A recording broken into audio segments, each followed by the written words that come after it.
পদ্ধতিতে অর্থাৎ সংস্কার প্রস্তাবনা কোন পদ্ধতিতে বাস্তবায়ন হবে সেটা নিয়ে তারা 6টা প্রস্তাবনা দিয়েছেন। সেক্ষেত্রে 6টা প্রস্তাবনা ছিল নির্বাচনের আগে অধ্যাদেশের মাধ্যমে, অথবা নির্বাচনের আগে গণভোট, অথবা নির্বাচনের সময় গণভোট, অথবা গণপরিষদ নির্বাচন, অথবা গণপরিষদ অথবা আইনসভা নির্বাচন। আরেকটা প্রস্তাব ছিল নির্বাচনের পরে সংসদে সাংবিধানিক সংস্কার। আমরা সেখানে স্পষ্ট করে দেখেছি, ঈদের পূর্বে প্রধান উপদেষ্টা যখন বক্তব্য দিয়েছেন, তিনি ঐক্যমত্য কমিশনের সভাপতি হিসাবে যখন বলেন যে রাজনৈতিক দলগুলোর কাছ থেকে আপনারা ওয়াদা নেবেন যাতে পরের সংসদে তারা এই তাদের ওয়াদাগুলো বাস্তবায়ন করে, এবং তিনি একই সাথে নির্বাচনের যে ডেট ঘোষণা করেছিলেন, ফলে জাতীয় ঐক্যমত্য কমিশনের সভাপতি হিসাবে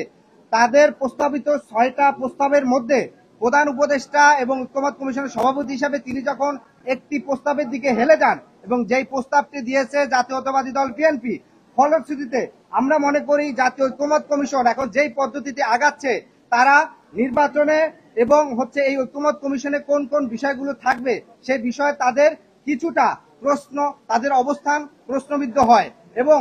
বিএনপির যে প্রস্তাব করছে যে পরের সংসদে গিয়ে রেটিফাই হবে এই প্রস্তাবনাগুলা, সেই দিকে প্রধান উপদেষ্টার বক্তব্য কিছুটা একদিকে হেলে যায়। দ্বিতীয়ত বিষয় হচ্ছে ঐক্যমত্য কমিশনে যে রাজনৈতিক দলগুলোকে ডাকা হচ্ছে, এখানে প্রায় 24 থেকে 28টি দল ডাকা হচ্ছে, কি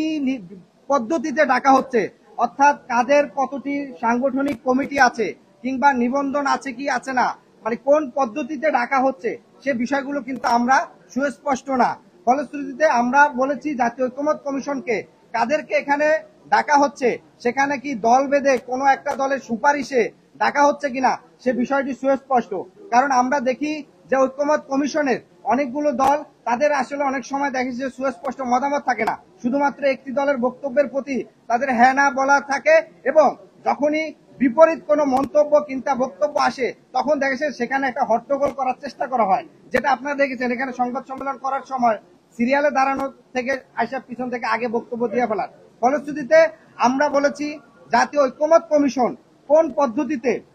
এই দলগুলোকে নির্বাচন করছেন সেটা সুস্পষ্ট করতে হবে।